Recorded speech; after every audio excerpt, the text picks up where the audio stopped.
Hi, this is Jessica, the Public Services Librarian, and I am reading Chapter 15 of Northanger Abbey.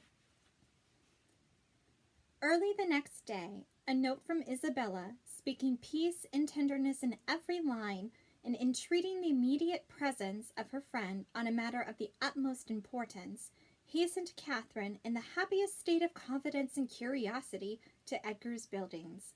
The two youngest Miss Thorpes were by themselves in the parlor, and on Anne's quitting it to call her sister, Catherine took the opportunity of asking the other for some particulars of their yesterday's party. Maria desired no greater pleasure than to speak of it, and Catherine immediately learnt that it had been altogether the most delightful scheme in the world, that nobody could imagine how charming it had been, and that it had been more delightful than anybody could conceive. Such was the information of the first 5 minutes.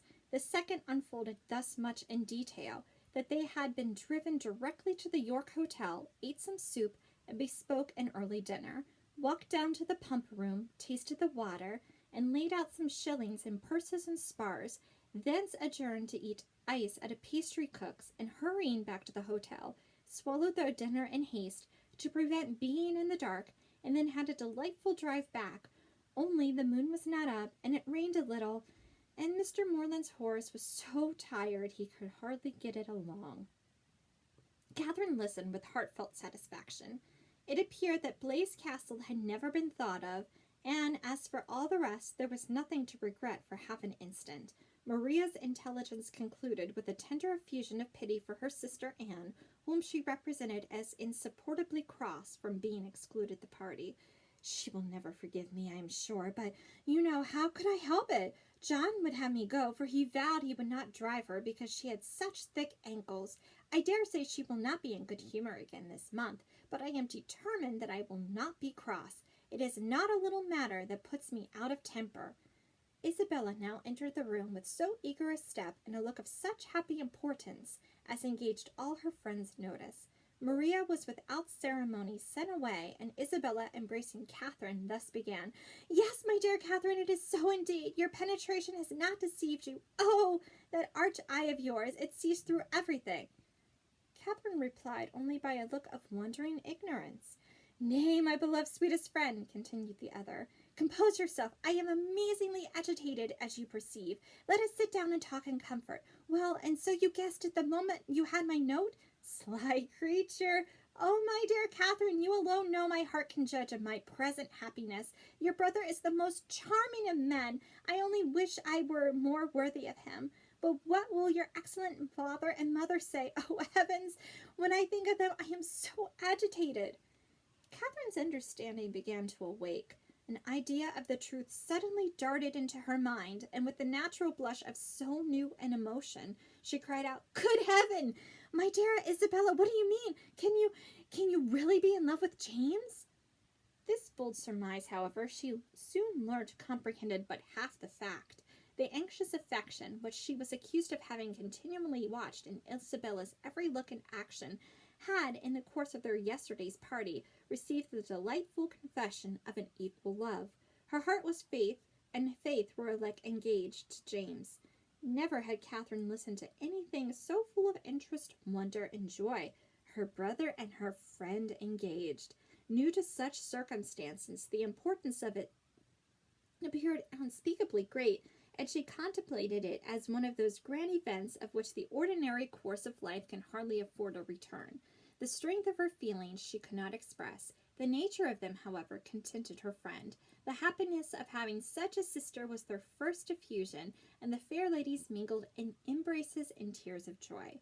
Delighting, however, as Catherine sincerely did in that prospect of the connection, it must be acknowledged that Isabella far surpassed her in tender anticipations. "You will be so infinitely dearer to me, my Catherine, than either Anne or Maria. I feel that I shall be so much more attached to my dear Morland's family than to my own." This was a pitch of friendship beyond Catherine. "You are so like your dear brother," continued Isabella, "that I quite doted on you the first moment I saw you. But so it always is with me. The first moment settles everything. The very first day that Morland came to us last Christmas, the very first moment I beheld him, my heart was irrevocably gone.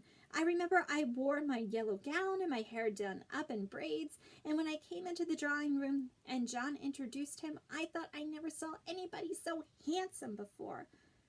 Here, Catherine secretly acknowledged the power of love, for, though exceedingly fond of her brother and partial to all his endowments, she had never in her life thought him handsome. I remember, too, Miss Andrews drank tea with us that evening and wore her puce-colored sarcenet, and she looked so heavenly that I thought your brother must certainly fall in love with her. I could not sleep a wink all night for thinking of it. Oh, Catherine, the many sleepless nights I have had on your brother's account. I would not have you suffer half of what I have done. I am grown wretchedly thin, I know, but I will not pain you by describing my anxiety. You have seen enough of it. I feel that I have betrayed myself perpetually, so unguarded in speaking of my partiality for the church, but my secret I was always sure would be safe with you. Catherine felt that nothing could have been safer, but ashamed of an ignorance little expected, she dared no longer contest the point, nor refuse to have been as full of arch penetration and affectionate sympathy as Isabella chose to consider her. Her brother, she found, was preparing to set off with all speed to Fullerton to make known his situation and ask consent, and here was a source of some real agitation to the mind of Isabella. Catherine endeavored to persuade her, as she was herself persuaded, that her father and mother would never oppose their son's wishes. It is impossible, said she, for parents to be more kind and more desirous of their children's happiness. I have no doubt of their consenting immediately. Morland says exactly the same, replied Isabella, and yet I dare not expect it. My fortune will be so small that I can never consent to it. Your brother, who might marry anybody. Here Catherine again discerned the force of love. Indeed, Isabella, you are too humble. The difference of fortune can be nothing to signify. Oh, my sweet Catherine, in your generous heart, I know it would signify nothing, but we must not expect such disinterestedness in many. As for myself, I am sure I only wish our situations were reversed. Had I the command of millions, were I mistress of the whole world, your brother would be my only choice. This charming sentiment, recommended by as much by sense as novelty, gave Catherine a most pleasing remembrance of all the heroines of her acquaintance, and she thought her friend never looked more lovely than in uttering the grand idea. I am sure they will consent, was her frequent declaration. I am sure they will be delighted with you. For my own part, said Isabella, my wishes are so moderate that the smallest income in nature would be enough for me. Where people are really attached, poverty itself is wealth. Grandeur I detest. I would not settle in London for the universe. A cottage in some retired village would be ecstasy. There are some charming little villas about Richmond. Richmond! Cried Catherine. You must settle near Fullerton. You must be near us. I am sure I shall be miserable if we do not. If I can but be near you, I shall be satisfied. But this is idle talking. I will not allow myself to think of such things till we have your father's answer. Morland says that by sending it tonight to Salisbury, we may have it tomorrow. Tomorrow? I know I shall never have courage to open the letter. I know it will be the death of me. A reverie succeeded this conviction, and when Isabella spoke again, it was to resolve on the quality of her wedding gown. Their conference was put to an end by the anxious young lover himself, who came to breathe his parting sigh before he set off for Wiltshire. Catherine wished to congratulate him, but knew not what to say, and her eloquence was only in her eyes. From them, however, the 8 parts of speech shone out most expressively, and James could combine them with ease. Impatient for the realization of what he hoped at home, his adieus were not long, and they would have been yet shorter had he not been frequently detained by the urgent entreaties of his fair one that he would go. Twice was he called almost from the door by her eagerness to have him gone. Indeed, Morland, I must drive you away. Consider how far you have to ride. I cannot bear to see you linger so. For heaven's sake, waste no more time. There, go, go, I insist on it. The two friends, with hearts now more united than ever, were inseparable for the day, and in schemes of sisterly happiness the hours flew along. Mrs. Thorpe and her son, who were acquainted with everything, and who seemed only to want Mr. Moreland's consent to consider Isabella's engagement as the most fortunate circumstance imaginable for their family, were allowed to join their counsels and add their quota of significant looks and mysterious expressions to fill up the measure of curiosity to be raised in the unprivileged younger sisters. To Catherine's simple feelings, this odd sort of reserve seemed neither kindly meant nor consistently supported, and its unkindness she would hardly have forborne pointing out had its inconsistency been less their friend. But Anna Maria soon set her heart at ease by the sagacity of their I-know-what, and the evening was spent in a sort of war of wit, a display of family ingenuity, on one side in the mystery of an affected secret, on the other of undefined discovery, all equally acute. Catherine was with her friend again the next day, endeavoring to support her spirits and while away the many tedious hours before the delivery of the letters, a needful exertion, for as the time of reasonable expectation drew near, Isabella became more and more desponding, and before the letter arrived had worked herself into a state of real distress. But when it did come, where could distress be found? I have had no difficulty in getting the consent of my kind parents, and am promised that everything in their power shall be done to forward my happiness, were the first 3 lines, and in one moment all was joyful security. The brightest glow was instantly spread over Isabella's features. All care and anxiety seemed removed. Her spirits became almost too high for control, and she called herself without scruple the happiest of mortals. Mrs. Thorpe, with tears of joy, embraced her daughter, her son, her visitor, and could have embraced half the inhabitants of Bath with satisfaction. Her heart was overflowing with tenderness. It was dear John and dear Catherine at every word. Dear Anne and dear Maria must immediately be made sharers in their felicity, and 2 dears at once before the name of Isabella were not more than that beloved child had now well earned. John himself was no skulker in joy. He not only bestowed on Mr. Moreland the high commendation of being one of the finest fellows in the world, but swore off many sentences in his praise. The letter, whence sprang all this felicity, was short, containing little more than this assurance of success, and every particular was deferred till James could write again. But for particulars Isabella could well afford to wait. The needful was comprised in Mr. Moreland's promise. His honor was pledged to make everything easy, and by what means their income was to be formed, whether landed property were to be resigned or funded money made over, was a matter in which her disinterested spirit took no concern. She knew enough to feel secure of an honorable and speedy establishment, and her imagination took a rapid flight over its attendant felicities. She saw herself at the end of a few weeks the gaze and admiration of every new acquaintance at Fullerton, the envy of every valued old friend in Putney, with a carriage at her command, a new name on her tickets, and a brilliant exhibition of hoop rings on her finger. When the contents of the letter were ascertained, John Thorpe, who had only waited its arrival to begin his journey to London, prepared to set off. "Well, Miss Moreland," said he, on finding her alone in the parlor, "I am come to bid you good-bye." Catherine wished him good journey. Without appearing to hear her, he walked to the window, fidgeted about, hummed a tune, and seemed wholly self-occupied. "Shall not you be late to Devizes?" said Catherine.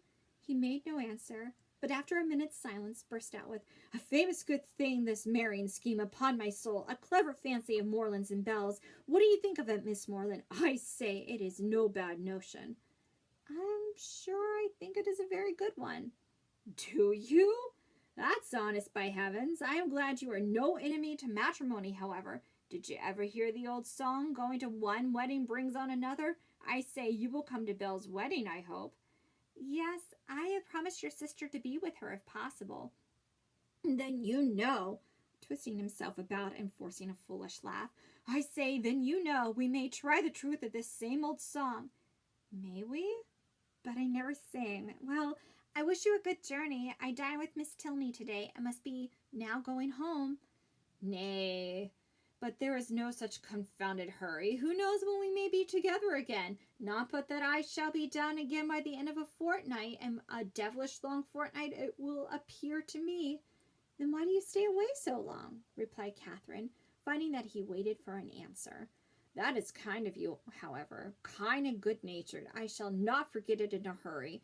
But you must have made but you have more good nature and all that than anybody living, I believe. A monstrous deal of good nature, and it is not only good nature, but you have so much of everything, and then you have such, upon my soul, I do not know anybody like you. Oh dear, there are a great many people like me, I dare say, only a great deal better. Good morning to you. But I say, Miss Moreland, I shall come and pay my respects at Fullerton before it is long, if not disagreeable. Pray do. My father and mother will be very glad to see you. And I hope, Miss Moreland, you will be happy to see, you will be not sorry to see me. Oh, dear, not at all. There are very few people I am sorry to see. Company is always cheerful. That is just my way of thinking. Give me but a little cheerful company. Let me only have the company of the people I love. Let me only be where I like, and with whom I like, and the devil take the rest, say I. And I am heartily glad to hear you say the same. But I have a notion, Miss Moreland, you and I think pretty much alike upon most matters. Perhaps we may, but it is more than I ever thought of. And as to most matters, to say the truth, there are not many that I know my own mind about. By Jove, no more do I. It is not my way to bother my brains with what does not concern me. My notion of things is simple enough. Let me only have the girl I like, say I, with a comfortable house over my head, and what care I for all the rest? Fortune is nothing. I am sure of a good income of my own, and if she had not a penny, why so much the better. Very true. I think like you there. If there is a good fortune on one side, there can be no occasion for any on the other, no matter which has it, so that there is enough. I hate the idea of one great fortune looking out for another, and to marry for money I think the wickedest thing in existence. Good day. We shall be very glad to see you at Fullerton, whenever it is convenient. And away she went. It was not in the power of all his gallantry to detain her longer. With such news to communicate and such a visit to prepare for, her departure was not to be delayed in anything in his nature to urge, and she hurried away, leaving him to the undivided consciousness of his own happy address and her explicit encouragement. The agitation which she had herself experienced on first learning her brother's engagement made her expect to raise no inconsiderable emotion in Mr. and Mrs. Allen by the communication of the wonderful event. How great was her disappointment! The important affair, which many words of preparation ushered in, had been foreseen by them both ever since her brother's arrival, and all that they felt on the occasion was comprehended in a wish for the young people's happiness, with a remark on the gentleman's side in favor of Isabella's beauty, and on the ladies of her great good luck. It was to Catherine the most surprising insensibility. The disclosure, however, of the great secret of James's going to Fullerton the day before did raise some emotion in Mrs. Allen. She could not listen to that with perfect calmness. Her repeatedly regretted the necessity of its concealment, wished she could have known his intention, wished she could have seen him before he went, as she could certainly have troubled him, with her best regards to his father and mother, and her kind compliments to all the Skinners. And that is the end.